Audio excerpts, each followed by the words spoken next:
Hello, good evening, everyone. Welcome to this very, very special session with Apsara Arts. This is our inaugural Directors Circle. Directors Circle is a new concept that we have created at Apsara's Arts.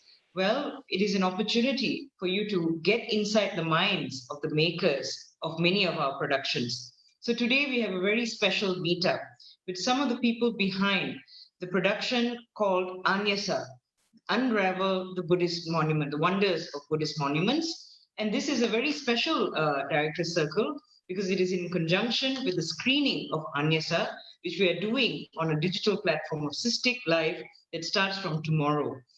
So from tomorrow all the way till 31st July, you can watch Anajsa on Cystic Live with a ticket that costs $10 and which you can purchase on the Cystic link. That we can provide to you towards the end of this talk. So without further ado, let me introduce you to the 4 people that you'll be meeting tonight who'll be talking about this production. This talk will be led by a very famous and well-known exponent of Bharatanatyam, Ms. Rama Vaidyanathan. She is a dancer, choreographer, and most recently, she was the convener of the Natya Kala Conference in Chennai in 2019. And she selected Anajsa as the production that to be seen in Chennai that last year. So this was just a few months ago. So that's Rama, who has just very recently seen this live. So she's going to take this discussion forward. And let us meet the other 3 members of this production team, starting with Mohanapriyan Thavaraja. He is the principal dancer, the resident choreographer, and also the costume designer of this production. So this is Mohanapriyan. Welcome, Mohanapriyan. Welcome, Ramaka. Then you'll meet Stanley Ang. Stanley Ang is a musician in Singapore. So he has joined this production and we're going to hear very interesting insights from him on his role in this production and his perspective on how this production came to be. Welcome, Stanley. And finally, we have Aravind Kumaraswamy. He is the managing director, artistic director of Apsara Arts. He created this concept of this production, and he also composed the music for this production. So today we'll get to see these immensely talented people talk to us about Anajsa. So let us take this conversation forward. So Rama Akat, over to you. Thank you so much. Thank you for inviting me to be part of this, because it's really, really a very special feeling, especially since I just recently saw it live at the Natya Kala Conference. And the reason why I asked Arvind and the Apsara Arts Company to present an Anajsa at the Natya Kala Conference, because the conference was Nirikshana, which means to look at Bharatanatyam with a magnifying glass. And the title under which I presented this was called Torchlights, which actually speaks about showing light for future, for people to walk and proceed with their work. So I feel that the work of this arts company is totally validated to be presented under a Torchlights series. And when they did bring it to the conference, I saw that people were absolutely astounded by the work which had so much of detailing and finesse in every aspect of production, but also that it was so informative. And it was, and you see productions and you go back home and then it's beautiful, it was nice, it was lovely, and things like that. But this production actually opens your eyes to a world of so many facts and stories, and concepts that you really do not come across in your everyday life. So that was a very big takeaway for the audience, that it was so beautifully informative. And for me, I felt that Arvind, being the artistic director, and Priyan being the choreographer, I felt that the art of Bharatanatyam, the craft of Bharatanatyam, was used so brilliantly. Because, especially for a topic that usually is not there in the grammar of Bharatanatyam, but then to tackle stories and topics which is beyond the repertoire of Bharatanatyam is very challenging. So the craft that was used so effectively and intelligently, I was astounded by that. And the other thing that really opened my eyes to, and thank you, Arvind, for that, is that I really saw the unification, the cultural and social oneness of the Southeast Asian countries. Whether it is religion, whether it is art, whether it is language, there was a unification which existed hundreds of years ago. And still the thread still travels even today. And of course, the connecting thread being Buddhism. So thank you for drawing my attention and the audience attention towards this fact. And I think today in the 21st century, productions must have these layered messages and layered meanings, more above just what you see and hear on stage. So I had hundreds of takeaways, and thank you so much for coming and doing it at the Natikala conference. And my first question, Arvind, is to you. I've had these questions in my mind for the past several months. And when you asked me to do this, I said, yes, I get this opportunity now to ask them the questions. So, Arvind, you say that you did Nirmanika, which is the wonders of architecture, the beauty of architecture. And that led you to produce Anajsa. I mean, somehow I feel it's like you have a baby and then that baby asks for a sibling. And then you say, okay, I'll give you a sibling. So why the sibling came? Why did the sibling come up? Very interesting question. Actually, at the outset, thanks, Rama, for leading this conversation today. It's a great honor for Apsara Arts, and thank you for giving us a platform to share our work in Chennai. The heart of Bharatanatyam. So it was a great opportunity for us, and especially our dancers who could show their craft. So yes, Nirmanika was conceived and presented at 5 years before Anajsa, and it premiered at the Kala Utsavam at the Esplanade, and it was actually my childhood dream coming out in a different form. I wanted to be an architect all my life, and I never could become an architect. So then I thought, what I do now, maybe let me go and try to explore architecture. So it started like that. The of course, the Nirmanika is it brings the audience through the beauty of architecture. This talks about the Vastu. It talks about the various other monuments. It's not only about monuments. We also had Silapadikaram, the prose that Elongadikal wrote about how Kootambalam should be constructed, that we set to tune as a sabdam and they will dance. So it's all about architecture, not about monuments. The final the act of Nirmanika is Borobudur in Indonesia. Now, why it was put there? Because it in Nirmanika talks about the beauty of architecture. The beauty of Borobudur is very unique. Those who have gone there will know it is like a gym for meditation, like a treadmill for meditation. So the pilgrims actually walk in circumambulation, and they keep climbing spirally. It's a square, so it's kind of square spiral, and they come to the top. So when you start at the bottom layer, it's full of carvings, about various stories. Then there are carvings of Jataka stories. There are some Ramayana, and you come as you start climbing, the walls become emptier and have less ornamentation. And then you reach to the top, it's just a plain, and you have a lot of domes, and then you have the little Buddha seated inside those domes, which you can see the perforated kind of architecture. You can see through it. But the central dome is empty. You go peek inside, it's empty, and that's supposed to be you reaching the Nirvana Buddha. You become the Buddha. So I have seen many times when I went to Borobudur, tourists, right? Is tourists will come, they'll be so excited, taking selfies, taking photos, they'll be all chatter, chatter, chatter. As they start climbing, they'll all become quiet. Then you will see them become quiet. So how a monument could actually inspire to be meditative. So that was my biggest revelation. And when we choreographed it in dance, it actually came out in that way. So that led to the thing say, oh, Buddhist monuments actually have this kind of effect on people. And so they have thought about all this when they built, right? Even when you go to Sanchi, you will get that Yes. the feeling, So even when you walk to any small vihara, any Buddhist temple, suddenly the meditative mode comes. When you walk into, let's say, Meenakshi Amman temple, the celebration comes out. You want to burst into a tilana. But when you walk into a Buddhist monument, you have a different feeling. So that is actually the journey, Rama, So yes, yeah.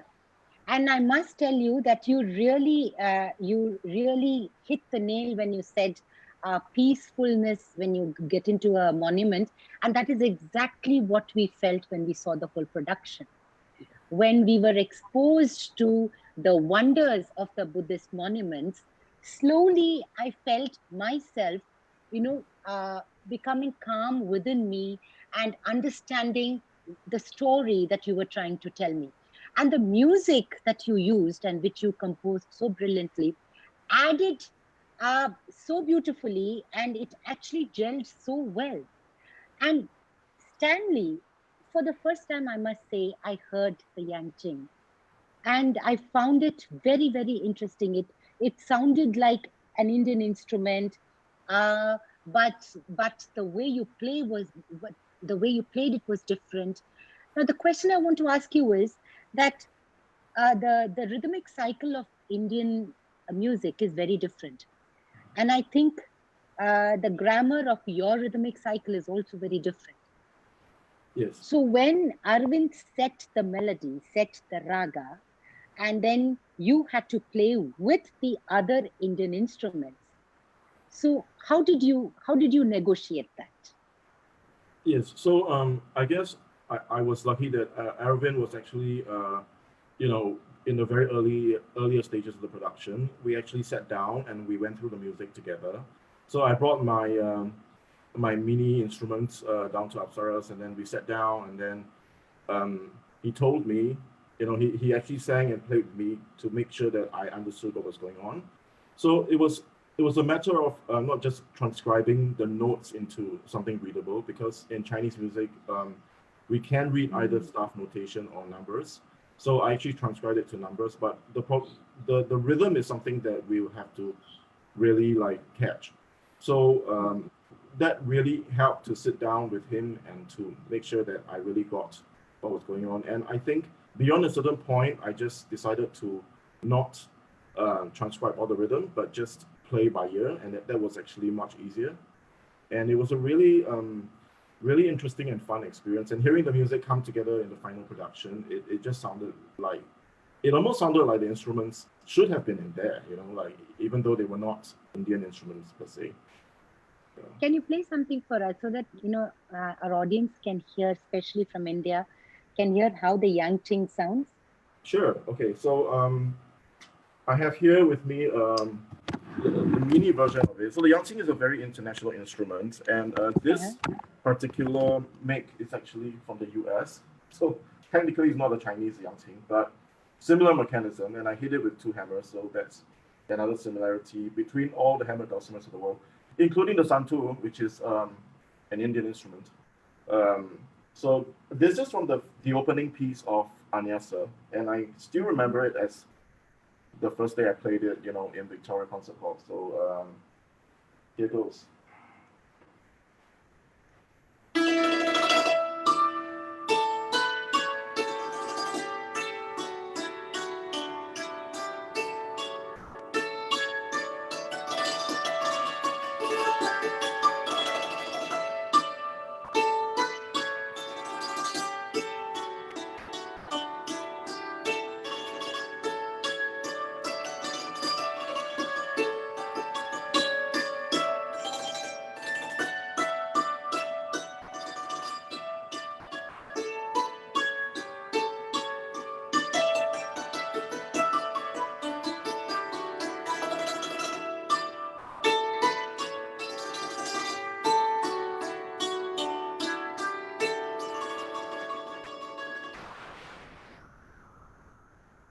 Oh, thank you so much, Stanley.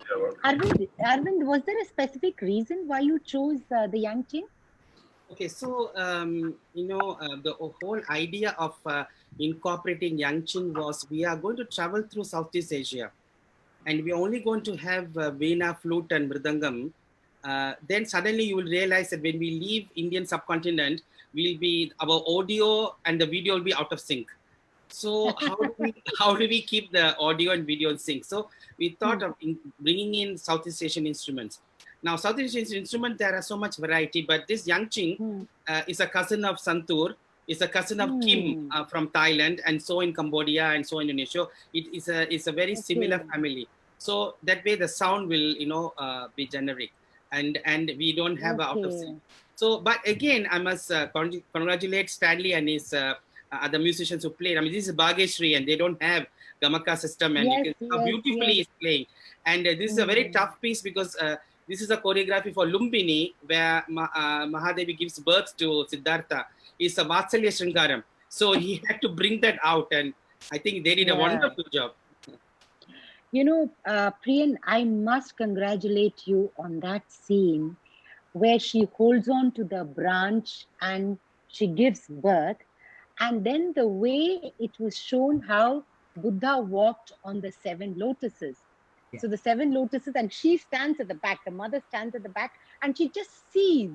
She just sees, because that is the magic of dance, right? Yeah. You really didn't have to have a Buddha there stepping on the 7 lotuses. Yeah. So the way you visualize that scene, I really, it was fantastic for me. Thank you.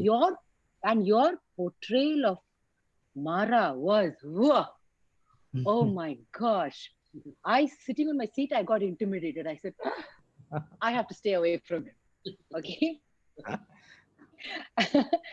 And at the same time, Ashoka, you know, that pose, and when you see the devastation, guilt that so beautifully conveyed, these scenes really stuck in my mind, really. And I suppose kind of tweaked slightly to kind of get a flavor of South Asian dance movements. But at the same time, nobody could say that this is not Bharatanatyam. Like, for example, I saw you showing a creeper coming down like that, and then falling down. And then this was, instead of this, it was this. You used slight changes that you made in the vocabulary. Yes. So was that intentional? What was the process? So for me personally, every production of Apsara's arts, before we begin to the actual process, and then we have this sort of practice that we come to a station where all the dances become oneness, and we kind of understand the idea behind the production and the very essence of the productions. So I still used to remember those days when we were choreographing in the studio. We used to chant Buddham Sharanam Kachami. So that time our founder Neela Mami was around. So she initiated this practice of that we must chant Buddham Sharanam Kachami. So always it's like we begin every session with a very spiritual and very positive note. And I would say this was my first choreography that I have explored more into the movement than like delivering the whole piece or narrative. So especially talking about Lumbini Gardens, I think the raga that Aravindana chose and the Chinese musical instrument that gel in it kinds of give us more. It's like coming alive, like how in a Lumbini garden those creepers, flowers, and the trees comes alive, because that's how the show opens. So I have this, I spend most of my time with the dancers to bring this. I told them, okay, we have Hasta Prayoga, how to show the leaf, how to show the branch, even how to show the creeper. But how you become the embodiment of that particular object, or how you become the nature itself. And you no longer dances, but how you become the character itself. So I I think we strive little harder on this, how they awake their soul first. So all of them will be in their very neutral and, like very reserved mode. When the Bhageshri comes, they activate their soul, and therefore they have a slight movement in their body, as though like those every object, every nature in the garden was breathing. And then suddenly they started with this very minute movement in their hand gestures, which activates their body. So it awakens every part of their body, and then finally they become the creeper, and from Oh, it creeper was so they beautiful. became, and from the creeper they became the tree, and all it came very spontaneously. And that's how they showed the garden. So I find, I think I took a lots of time to create this garden scene itself, and So then can you Mahadevi can you appears majestically. okay, can you demonstrate, can you just give me one example of how you took one movement and turned it and made it into a spontaneous expression Sure. of yes. Can you Maybe we could do it to live music. Stanley, you want to play that again? Yes. Oh, that's a the same fantastic piece? idea. Okay. Yeah. Same thing. Yeah.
I think I Thank just you. couldn't focus my. No, we could see it. Yeah. Yeah, we could see it. Thank you. Yeah. And Arvind, the Apsara dancers, oh my God, they did this every movement, but specifically this movement, I was so attracted to it, and they all produced it so beautifully. And like Priyan says, it was an organic effort. Yes. It was something that came from within. And Arvind, you know what I always say, that you are the quintessential product of collaboration, because you are, native of Sri Lanka, you live in Singapore, and you have one leg in India all the time, right? This production is also a collaboration, right? Because it's about Buddhist monuments, it's about a different religion, but presented through the grammar of Bharatanatyam.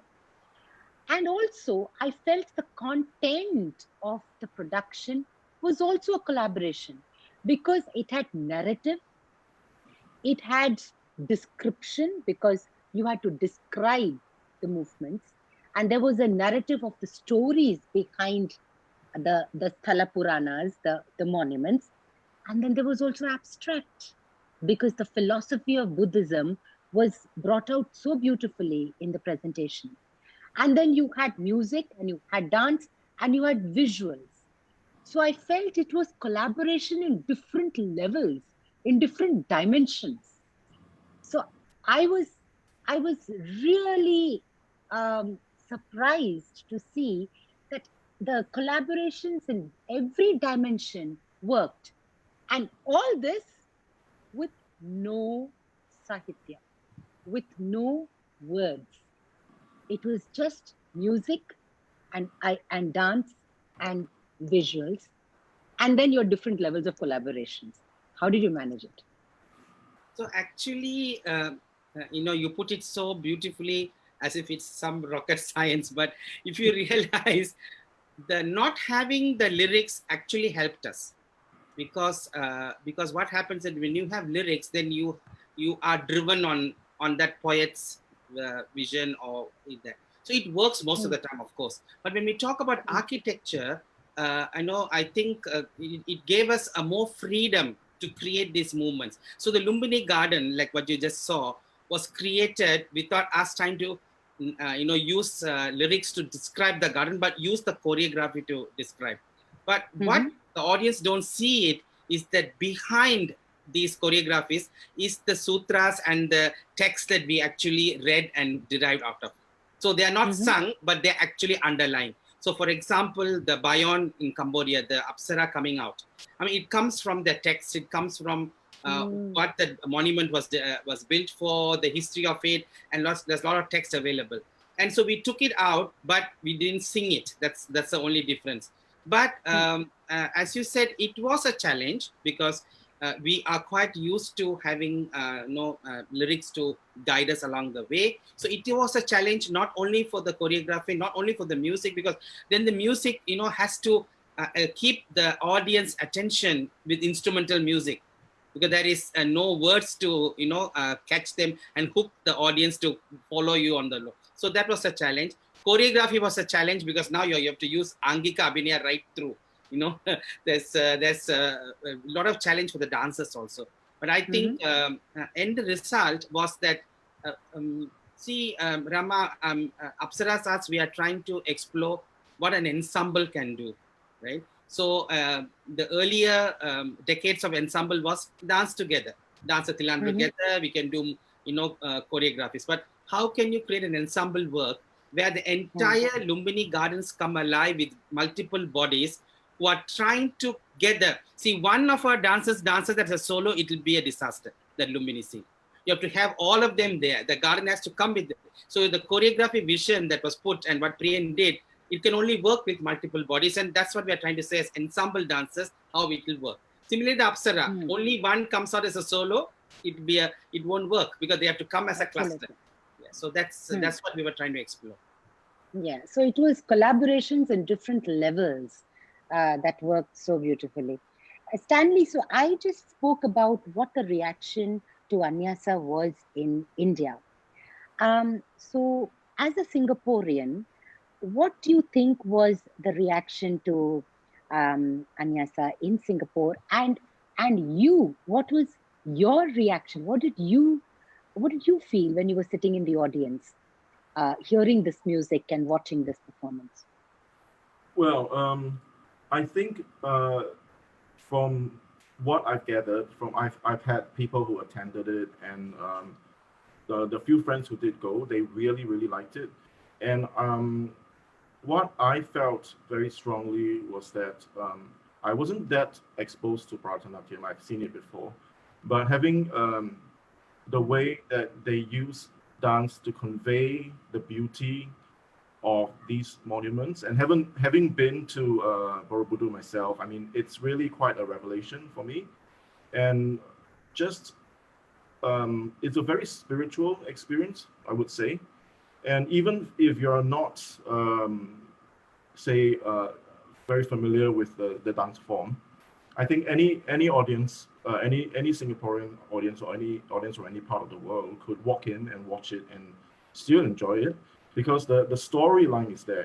The stories are so vividly conveyed in the dance. So I thought that was something that was really wonderful. And then working with the musicians and with Arvind's very good score, I was really honored to be part of such a multifaceted type of production. So it was great. It was a really spiritual experience. So Arvind, did you expose Anajsa to the Buddhist community specifically in Singapore? So, because they would have really liked it. Yeah. So actually, when we were premiering it for the first time in 2015, so we did it at the Victoria Theatre, and what happened was word went around that we are actually doing something on Buddhism, and I was invited by one of the very prominent Buddhist organizations, the Buddhist Library, and they said, "Would you come to our center and just give us a presentation on what you're doing, because our members may like to come and watch the show." And I go there and I see 7 Buddhist monks sitting in front of me. And I said, oh, that's it. I'm into some scrutiny here. They're going to ask me, what are you doing with our Buddhism, right? So I was so scared. So I presented what I did, and they didn't say anything. They just nodded their head. And president said, we will revert back to you. I said, okay, looks like everything didn't go well. They would have thought we are me doing monkey business on Bharatanatyam, taking their Buddhism. So I walked out. Next day morning, they called and said, you know what? The one whole show we are taking. Tell us how we buy the entire show. So, oh, really? How many seats? No, no, the entire show, all the 700 seats. So they actually did. They actually bought the entire show, and their members came. And I and Nilamami were the only non-Chinese sitting in the auditorium, and that was the opening night. So it opened with them seated, and they were so appreciated, because for them, they have never seen Bharatanatyam or Indian classical dance actually portraying a non-Hindu theme. So actually it was a huge experience for them. And after that, even the next time when we presented, we had a lot of Chinese Buddhists who came to watch the show. So it kind of it was a good opportunity for us to bring Bharatanatyam.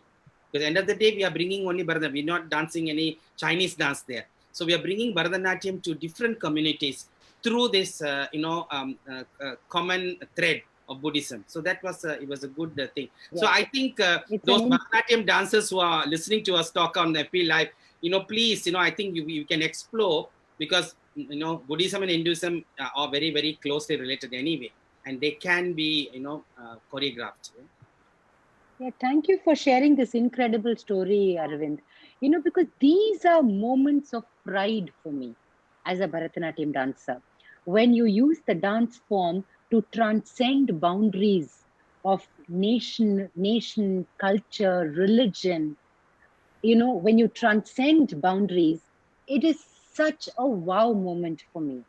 Thank you for doing that for Bharatanatyam. Yes, I can attest to that as well, Rama, because when I first watched the Lumbini scene, I recognized everything immediately, because I was familiar with how Buddha's mother grabbed onto a branch and gave birth, and the 7 lotus steps. So I'm familiar with the story, and when I saw it, I was like, oh yeah, that's something I know. So even though I'm not, a Bharatanatyam practitioner, but I understood immediately, and it was very moving. Yeah. Yes, the versatility of the dance form, that is something, we, especially Bharatanatyam dancers in the 21st century, we need to explore it further. We need to explore it more. And Priyan, I want to speak to you about costume design. You said that the lotus, which is a very profound motif in Buddhism, and as a matter of fact, it's also a very profound symbol in Hinduism. That is the common factor there. So you said that the motif of lotus really inspired you a great deal to design the costume. Yeah. How did that go about? So in terms of colors, when I thought about the costume, I thought I'll bring the colors that are used by the monks around Asia. So there are 3 colors that I found: saffron, red, and kind of orangey shade. So I brought them as a main color theme for the entire body for the costume, and I didn't have any borders. Any costume that I design organically, I create the pieces. So certain production, buying sari and stitching costume doesn't really work. I like to always make a costume that has a story value behind it. So when I looked at the motive, I was looking around various type of motive, because the architectural monument is what we were mainly, embracing, and also the philosophical aspect of Buddhism. So when I created this moonstone choreography, like it shows about 5 different stages of human life, and how do you get to that nirvana? How do you get that moksha? What are the stages that you have to pass on? What are the stages that you have to really understand yourself and come out of it.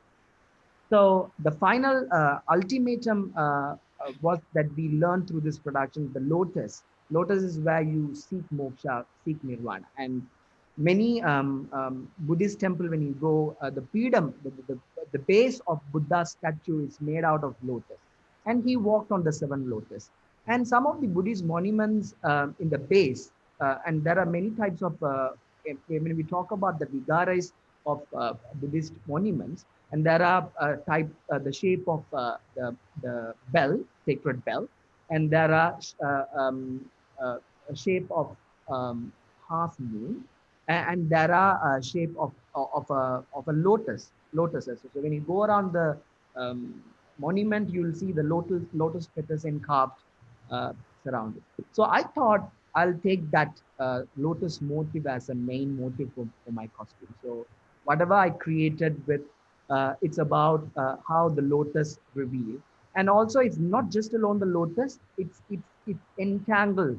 I think the desire, I have used the creeper design also to show that entangle, and how we all are in a maya, how we all are in a maya to find that wisdom or the enlightenment. So I had this creeper and also the lotus motifs to talk about uh, the normal human life and the human or the saints who are trying or practicing certain forms of values to reach enlightenment. Hmm. Beautiful. I mean, for the first time, I'm seeing such a detailed processing, even for costume designing. Like it was like a journey for you. I Yeah. think it was a journey. It was a sacred And journey. also, Ramaka, I with the costume, because we wanted to have ensemble. We know that this is an ensemble production, and we had initially when it was premiered, and we had four male dancers, and like when we traveled, we couldn't have more dancers on board, and then we had to cut it. So I had to design costume for male and female, but some sort of we were looking into a similarity, even though they are female and male, but with the small differences, how they can become, like a little uniformity. So I had a little slides that have put into, so probably I can share that so that the audience can have more insight to it. Sure, sure, sure.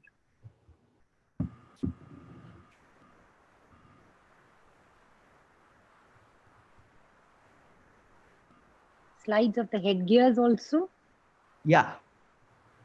So this is, I'll quickly run through, and this is the Maya Devi, uh, the crown that I designed for. So the costume very much retained throughout, but we had the changes of headgears which defines the particular character. So this is the inspiration that I have taken from, this is Maya Devi from Nepal. And this particular statue is in Musée Guimet in Paris. So when I searched it, I found this, and I thought probably, like I'll develop my Maya Devi from this figure. And then when I had the tour to Paris, I went and saw this Maya Devi in person. So I was so happy. And this is Maya Devi for you.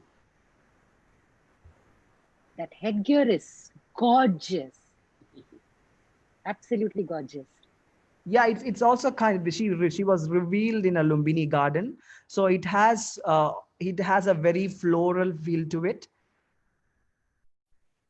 Hmm. And these are the headgears, different headgears I used, and it represents each kings. And the first headgear was King Ashoka, because I wanted to have this color of a fire, because King Ashoka was introduced in a very scene where he conduct a big Kalinga war. So I want to have the fire effect on the crown, so that it represents that scene. And this is the Burma brothers headgear. And Burma, I think the story of Shwedagon Pagoda is about the miracle, and how the gemstones all came to build that grandest monument. So it's a little bit grander. And this is King Jayavarman seventh crown. And you will see the lotus motif. I'm unable to use my cursor, but on the cone you'll see the lotus motif, because the lotus Mm-hmm. motif also used in Cambodia very much. And the next one again, I told you I use lotus motif as a main theme for the costume. So you incorporated that in jewelry also. This is the female dancers would wear instead of their normal headset. They will wear this, and this is the mask that I've taken inspiration from Sri Lanka, and it's predominantly made in the southern part of Sri Lanka. It used for ritual purpose, and I brought it here because they represented the Mara's assistants. And this is So Mara. basically, yeah, I loved this headgear. This is so And beautiful. this is Mara. So I don't know how to bring a headgear for demon, but he tries to distract Buddhas from his meditation. So I come up with this idea of having multiple horns instead of two horns. So that shows kind of distractive and cunning and very Yes. mischievous. And this is a female Hmm. dancer and male dancer. Initially, I had the palette carved on a rubber piece, and eventually I developed that as a like thread pattern carved put across on the cloth itself. So it's developed version, the female costume design that you see on the top. And this Hmm. is how the ensemble looks. Yes, and like you said, the colors of the lotus. And this particular we had only one change at the end, as we need to cover the like little glitterous stuff, but it was not glitterous, but the very Hmm. piece that we're going to finish was about Borobudur. So it's about serene meditation. So it has a twirls, it has a circle that reflects the meditative mode of it, and the pleats Hmm. on the pant shows the meditative mode of it. It's a circular Hmm. motion that represents the meditation. Yeah, that's all. Thank you, Priyan. Costumes are absolutely gorgeous, and I can see that you've done so much of research, especially the headgears.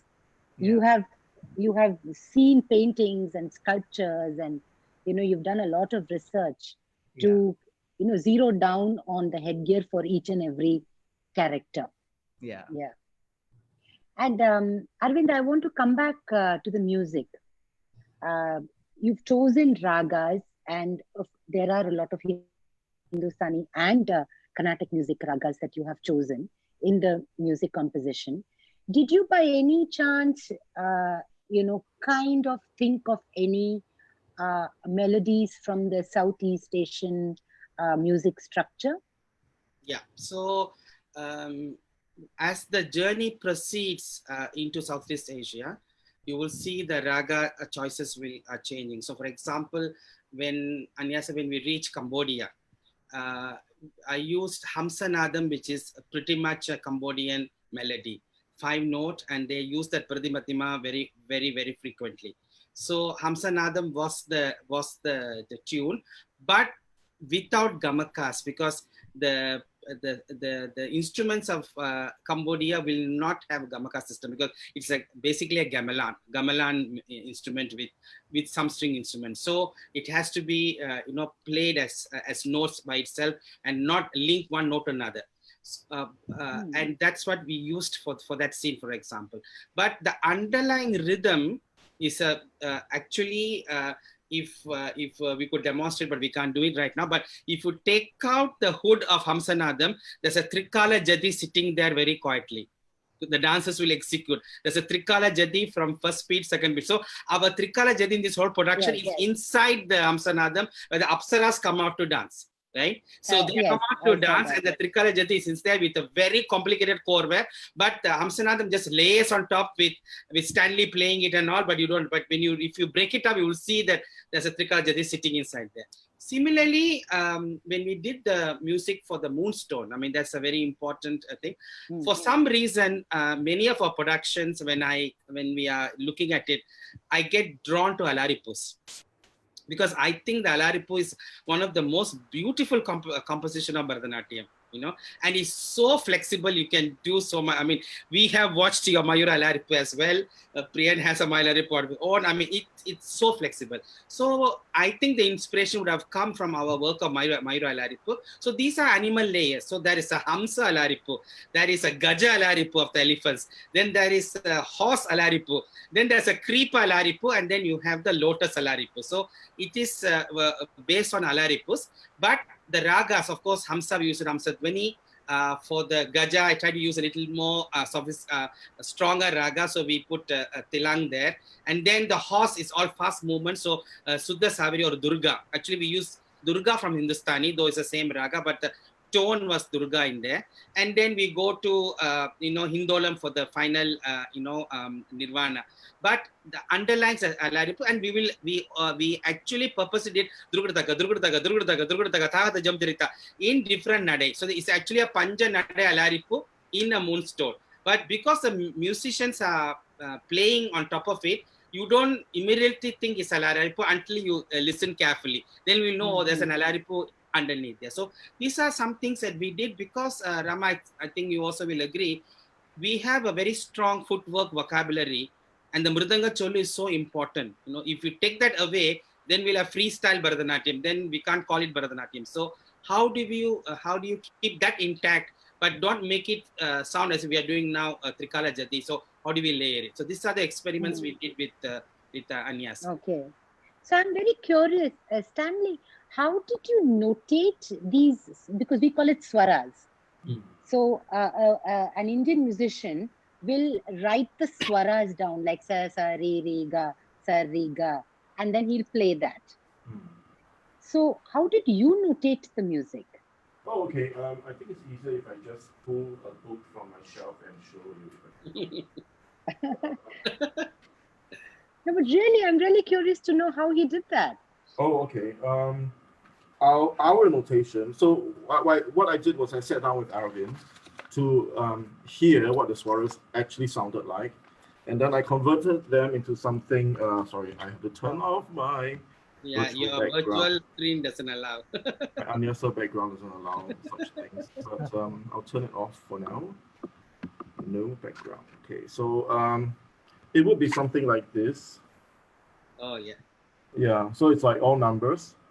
It's very similar to Western staff notation, except that so the rhythm is all there, but the notes are replaced by numbers. So that's what I did, and I had to sit down with Arvind for every raga because it would definitely sound different. It has different notes, so I have to. Okay, so this raga is this note, this note, this note, and this note, and this note, and then I write it down. Yeah. It was just for me. Then it would have been easier. I could have just learned by ear and didn't have to write it down. But we had an erhu player, and I have to transcribe that so that he can play. So it was mainly for the other musician as well. Yeah. So actually, Rama, I would like to add here that I have worked with Chinese orchestras before. They're very structured in terms of the notation, the numbers, and the number of times bar.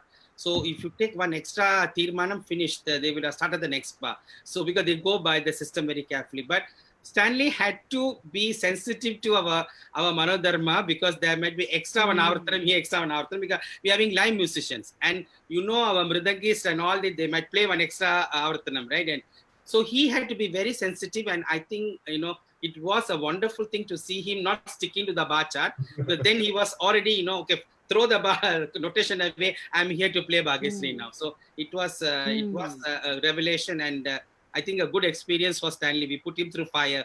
it was certainly fun to play, and interestingly enough, I was in the production of some productions of Chinese operas before, and it was the same thing. You had like repeating bars that you can't move on to the next bit until the lead musician tells you, okay, it's ready. You are ready to move to the next bit, because the performer is still doing steps on stage. So it's kind of similar to that in the sense that you have to be very closely reacting to what's happening on stage. And I remember, like, I think Arvind, I don't know if it was the first night or the second night, the curtain didn't come up.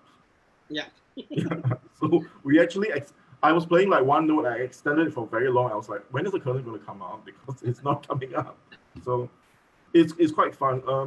And it's funny that I mentioned Chinese opera because there are some scholars who think that Chinese opera has Indian origins. So Oh, yeah, Oh, that's interesting.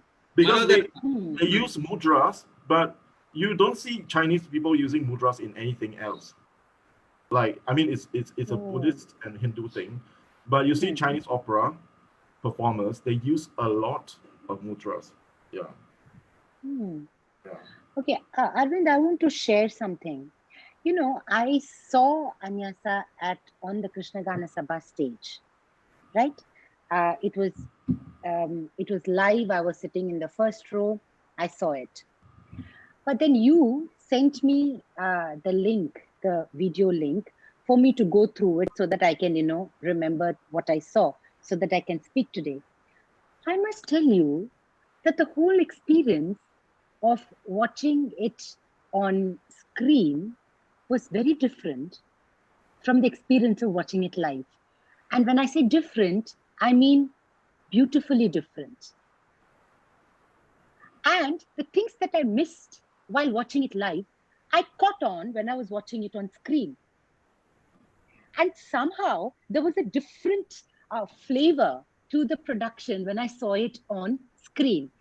And now this is the new normal now, as we all speak, yeah. right?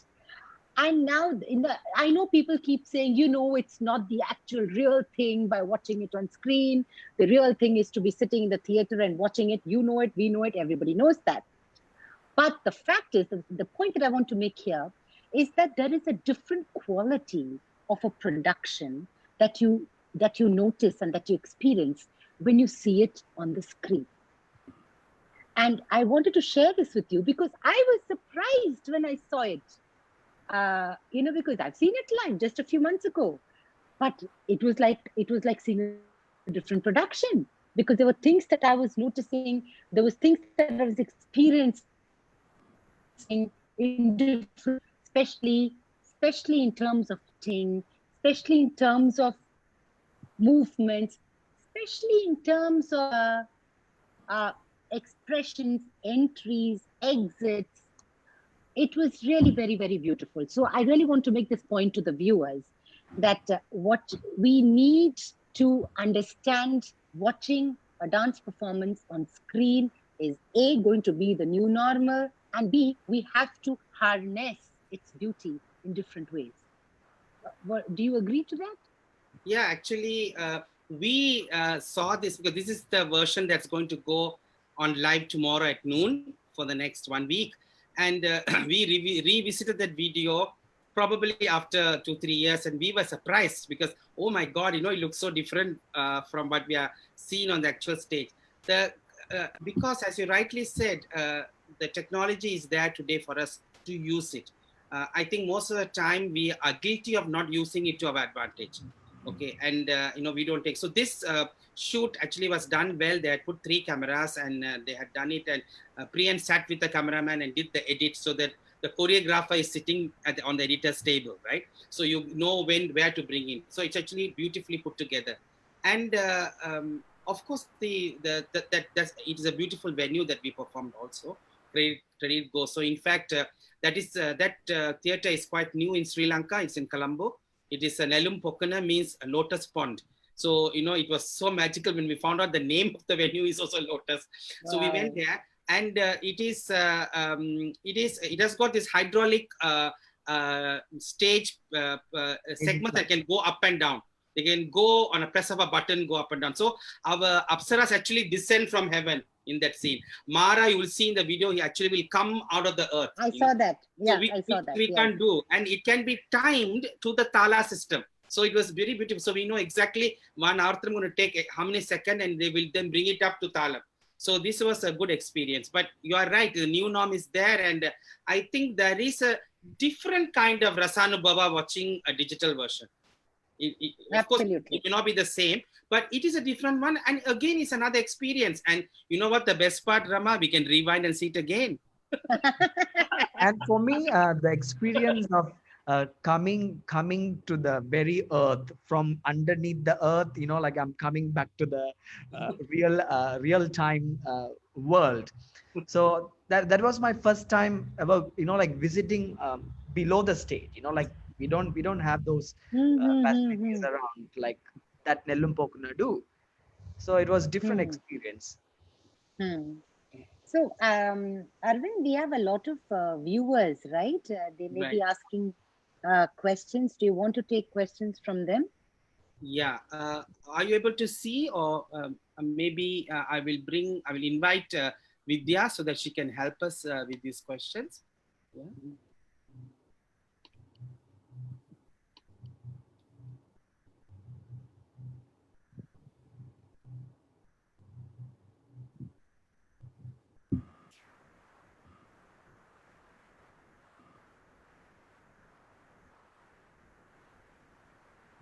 Hi, Vidya. You need to turn your, yeah. Hello, hi. Okay, I've been engrossed in listening to you guys. Interestingly, we don't have any questions from the floor, but I have two questions. My first question is now when we spoke a little bit about it, but just a little bit more closely from all three of you actually. If now when you look back on this production, because it was work that you created a few years ago, and then after that you went on to do other work. And in the case of Stanley, you went on to do other kinds of work. And I'm not sure whether you've done any other Indian production since. So when you sort of flip back and went back in time, and then now we're having this discussion, is there something in this production that you feel, yeah, I should have, I would have liked to change this. I should have added this. I should have taken that risk and put that in, which I wanted to, but I didn't want to do it then. Is there some? I mean, I won't call it regrets. Is there something that you want to reconsider if you wish you could have done or not done in this Yeah. production? Okay, let me answer that one question you just said about Stanley, right? So Yeah. after this, after working with Anajsa, he went and did a 7-minute blockbuster music video playing Raghupati Raghava Rajaram with an ensemble, and he led it, and I was part of that project. And when Modi visited Singapore, and then it went to 200 over countries, that video was sent to all over countries. And I think Kumbh Mela this year, they were continuously playing Stanley and his team playing Raghupati Raghava Rajaram on Chinese instruments. So I think we are another second. Maybe you want to say about that, Stanley, something? Hmm. Well, yeah, that was actually quite fun because that was different again because it was just four Chinese musicians, so all of us were playing Chinese instruments, so there were no Indian musicians involved at all. And so again, Arvind, like was asking me, could I ask around and then get a team together, and I managed to. And then the challenge of that again was to write down the notes so that everyone can play it. So I had to do that. And then we sat down with Arvind and had a rehearsal, and it went very organically actually, because we were wondering how to layer on the different instruments for the different parts of it. And then we presented the finished product at what's that, Fullerton Bay Hotel.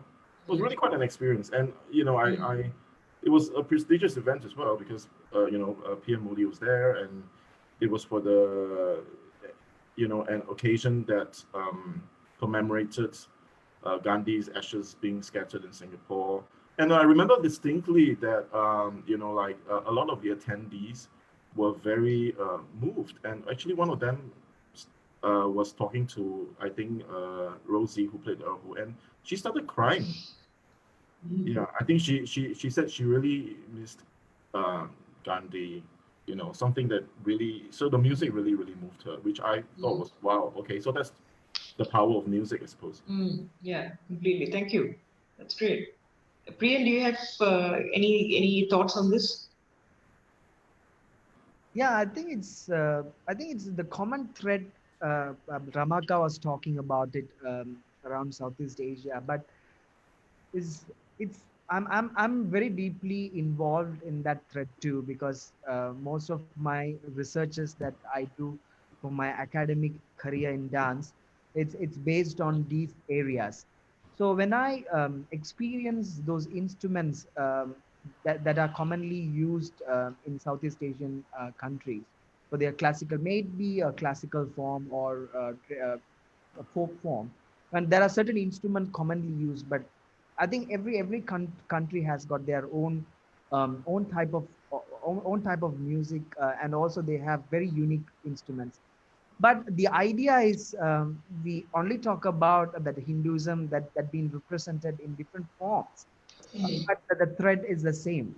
So for me, that is a very unique to me, which I'm very proud to be in this region, because I have lots of treasures that still connects me, that I can expand that, and I can even like making into a craft, which I don't much see the outside world. Now I think more than I see on the West, because um, people are more engaged with the Western culture, and their art form. Of course, they have their traditional values, but being born from a South Asian or Southeast Asian region, and finding these treasures and researching on these treasures, I think make me feel so proud and yeah, very happy. That exactly as you were speaking, there's a comment made by someone who's watching us, Raji from France. She says this. She said, "I'm awestruck just listening to all of you, hoping to catch the show on Cystic.com. Thank you for sharing the backstories. It's very, very inspirational. It has thrown open future research possibilities for dancers." I think it's a very important point, right? I think if Arvind, you Yes, can just and Ramaka, you can comment on that. This research possibilities for dancers and what yeah. does that mean, for dancers? I always say that yes, we are practicing a very age-old traditional art form, but we cannot forget that we are 21st century contemporary artists Yeah, today. yeah. We are dance of the now. So have we have to use this opportunity to make the whole grammar, to make the dance form evolve, and not just make it like a showpiece in the museum. It has to pulsate, it has to live, it has to breathe. And it is productions like Anajsa that allows the space for the dance form to grow and to evolve and to breathe. And that is the reason, like I said, I'm just reiterating the fact that that is the reason why I curated it in the Torchlight series of the conference at Natikala conference. Actually, I think the part of exploratory, trying to find new narratives, and that should be the the journey for the dancer. I mean, for me, the process is what excites. So always my dancers get startled when I tell them, "Okay, show is done. I move on to the next one." They say, "We're not even premiered." I said, "No, the job is done. Now it'll let move." So the process, and actually, Buddha has said, one of his statement is the journey well done is important, not the destination. So I think that is because you unravel so many things. Of course, you can only put so much on a 90-minute show, but the treasures that we found on all these monuments, and there are so much that we couldn't bring it to stage, because then the show will become a 5-hour show.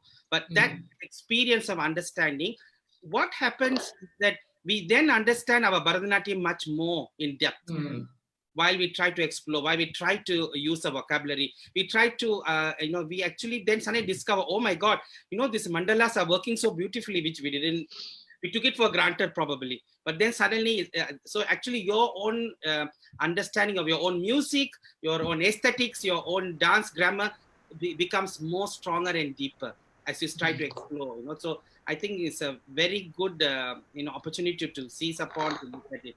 And, I always say, our cousins are in Southeast Asia. They follow the Natya Shastra, they follow Hinduism and Buddhism, but they are manifested them in so different forms, not copy paste. So, the treasure trove is there for us to actually go and, explore. And many people who have watched from the Southeast Asian communities didn't find the Bharatanatyam as a misnomer in this vocabulary. So that was another feedback we got. They thought, oh, it's so organically working, so that's the strength of our art form, that it can, flexible itself so beautifully. Another question, we are getting more questions from the floor now. a related point to what you just made. Have you ever considered doing a production which is without Bharatanatyam, but a storyline or a theme or music from Southeast Asia, like something entirely Cambodian or entirely Indonesian, but using somebody else's dance form to create that? Are these concepts that you all are looking at? Okay, the fundamental truth is I cannot ask my Apsaras dancers to dance an art form that they are not been trained in. Okay, so that is a biggest disrespect we'll do if we all pretend we can do Cambodian movements overnight. So we can only dance what we are trained in, and the training is eternal, right? You never a complete Bharatanatyam dancer. You're still getting better. So if you want to do something like that, then we'll have to work with dancers from that genre. But then there will be other creative people who know that genre very well.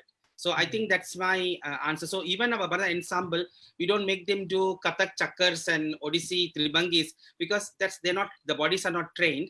And it's a huge display. I mean, I get very, very upset when I see imitation of Bharatanatyam being done by somebody who has not learnt it, right? So it'll be the same thing. So the answer to that question is, but we get inspired. So, Angkor Wat was inspired by Cambodian story. Anjaneyam was inspired by Javanese Ramayana. We can get inspired, but we don't have to become a Javanese dancer overnight, which we are not trained for. Yeah, I agree. Right. I have a question from the floor. This is from Swarna. She says, do you feel that were there any, we've sort of answered this question. Do you feel were there elements that you couldn't squeeze into the production because of time constraint? Like, maybe you wanted to feature another monument. Were you thinking of an additional monument and you cut it off?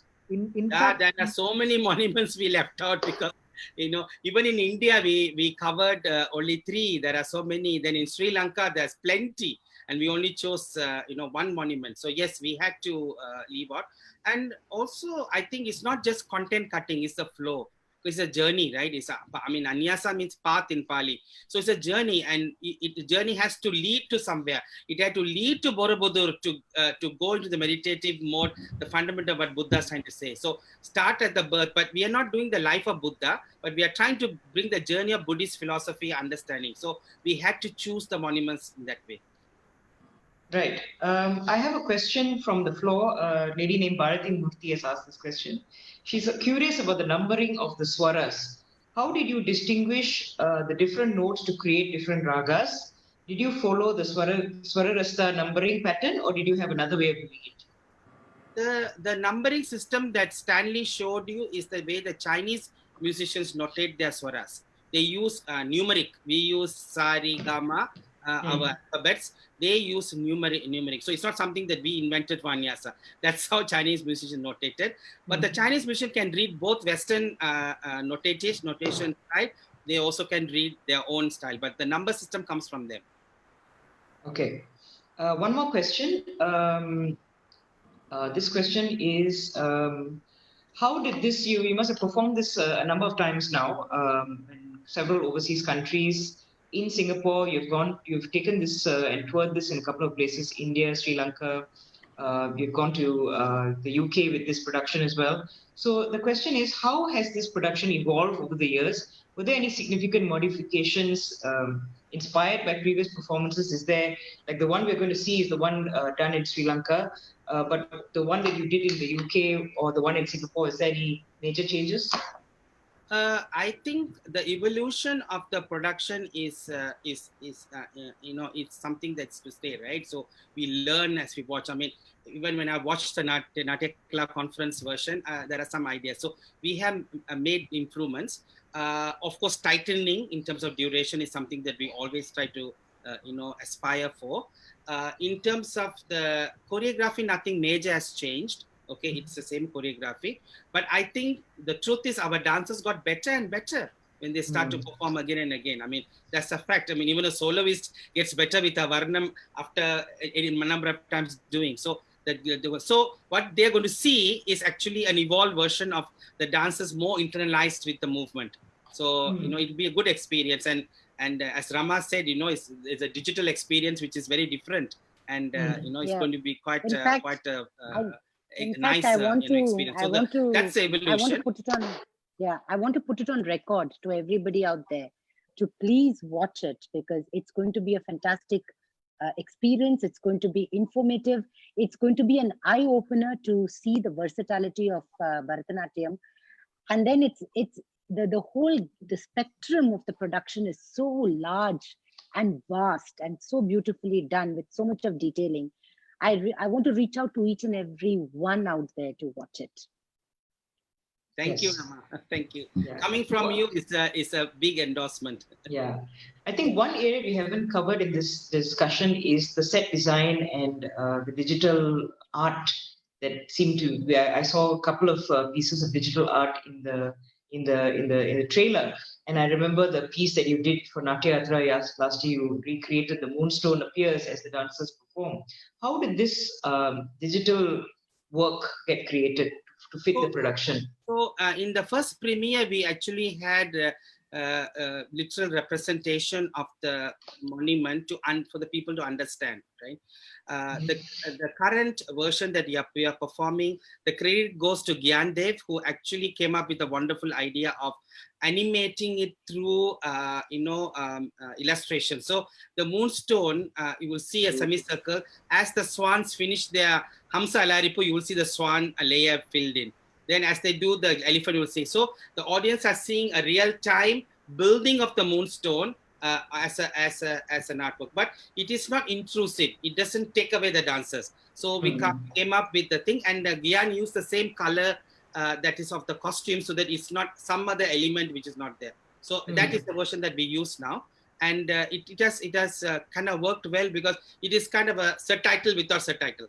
So the audience understands what I'm trying to say. We have two last questions. This is for Priyan. When you were choreographing, this is a question from Akshaya Srikumar. She says, well, choreographing, have you compromised depending on the dancer's capabilities?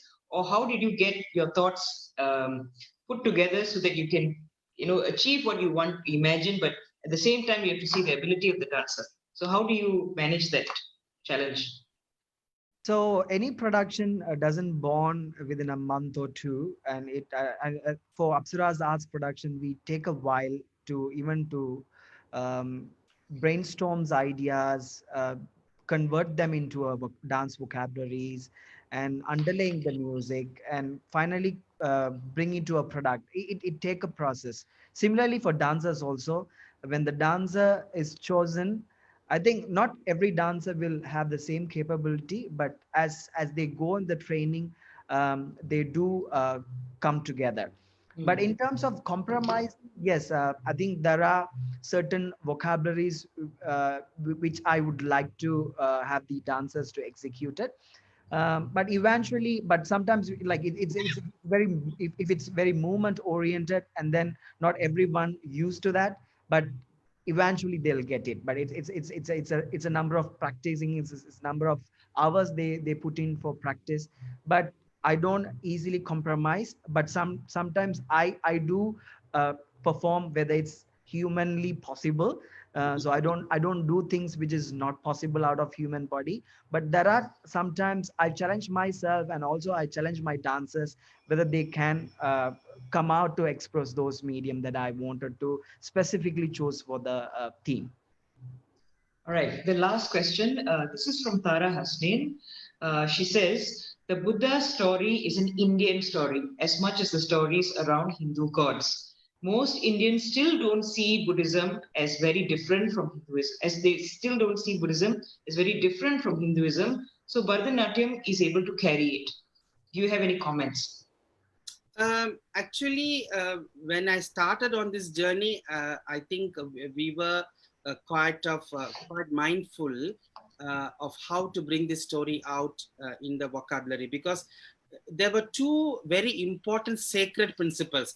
Neither we should distort the Buddhist elements in the story, and neither we should compromise Bharatanatyam by trying to do something. So these are very sacred, principles. So how do we negotiate and navigate given these rules we set to ourselves? That we're not going to mess these two up because they are precious and we can't mess it. So yes, there were challenges. But then after you start to unravel the stories, I mean, the word Sthala Puranam is something that we say in the Hindu temples, but we found that the monuments also had a Sthala Puranam, why it became a monument. And so then the commonality start coming through, right? And end of the day, it's a human story. It's a story about you, me, and everybody on this call.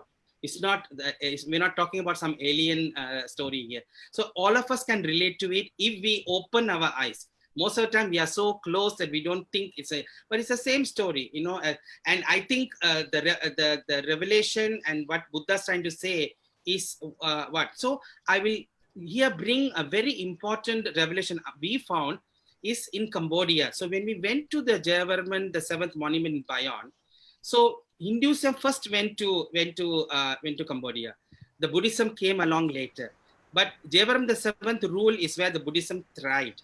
But what he said was very beautiful. He said that, oh, this new religion that we are hearing about Buddhism, this great Buddha has preached something to practice Hinduism in a very doable way. So that is what the inscription says. He said, hey, this Buddhism makes you practice your Hinduism in a very structured way and an easy way for a common man. So, you instead of having so many rituals, he made it very simple for you. So it's like, the bad word I hear in dance now, deconstruct. So Jayavarman says, let's embrace it because it's nothing different. It's the same, but it is being given in a very easy format. And that's why he embraced. So in that monument, we show it in the dance. You'll see the Buddhist iconography. You'll have the Buddha faces of Bayon. You have the Apsara. Then we show the churning of milk ocean, because churning of milk ocean, the Amrita is actually enlightenment. And Jayavarman the Seventh actually took the Hindu iconography of Amrita Madana and put it onto a Buddhist philosophy and said they are one and the same. So that's how we then actually also discovered. So it is how we are ready with the lens. If we remove all those preconceived lens, it's a story about you, me, and everybody on this earth. So I just have one last word to say for Anajsa. Revelation, because quite appropriate, because Buddha went through a revelation. Yes. So for the viewer, it's going to be a revelation on several levels, in various dimensions, artistically, emotionally, religiously, philosophically. It is going to be a revelation. So that's my last comment. Thank you. I think we've done with the questions from the audience. I think we've had a really enlightening and informative session. I think a lot of people are really appreciative of the information that all of you have shared. I mean, it's really great insight for us to watch the show, I think, a lot more differently than we would have if we didn't get this information. I think we'll now pay attention to all the details and from the big picture and also from the small picture. So I think this is a opportunity for us to actually see the show the way it's supposed to be seen. So thank you all for being here for this panel, and Stanley, beautiful music. I really want to listen to far more Chinese music than I already have. So thank you for that. And Priyan, the beautiful costumes and choreography is really inspirational. I think many dancers who aspire to choreograph and also to perform. Arvind, of course, for creating this work for itself and for giving this to us.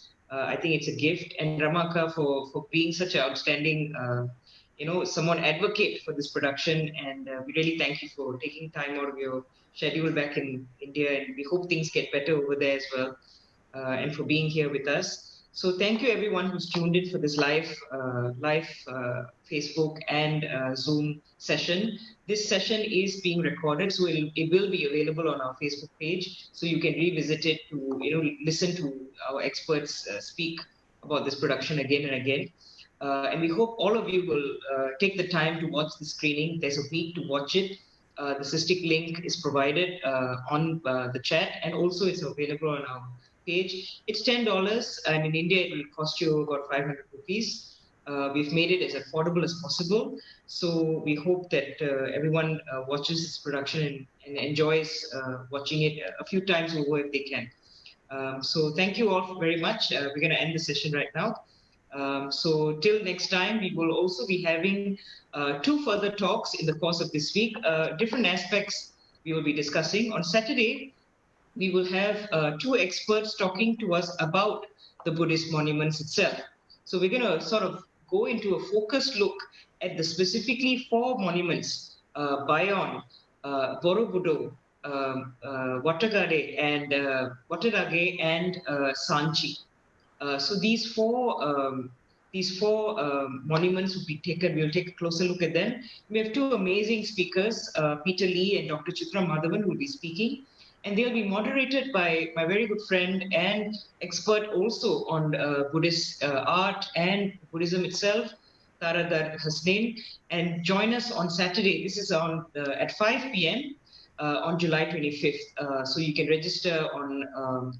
Our registration links are there. Otherwise, you can join us on Facebook Live as well. Then on next Wednesday, the following Wednesday, we'll be having a very interesting conversation. We call it Cultural Conversations. And we've put together four young people to give us perspectives. And this will be a bilingual talk where we're going to talk about the routes taken by Tamils in Southeast Asia. So four speakers will be talking. It'll be basically an exploration, a discussion, a look at what it's like to be Tamil in Southeast Asia. And all of them come from different parts and have different experiences of being an Indian, being Tamil, and an appreciation of their own identity, the way they look at themselves and the way they look at others, how they process the history and the heritage of the community, and what it means to be a Tamil person in Southeast Asia. This is going to be a very engaging session as well. So I hope you can join us. The conversation will be mostly in Tamil, but we'll also, of course, they will, of course, speak in some English as well. So it will still be engaging. So do join us. This is next Wednesday at 8 p.m. Again, registrations are on Facebook. So thank you very much. We hope to see you all. I hope you all enjoy this production. And we will be very happy to receive your feedback. Do let us know what you feel about the productions. We are happy to take criticism as well.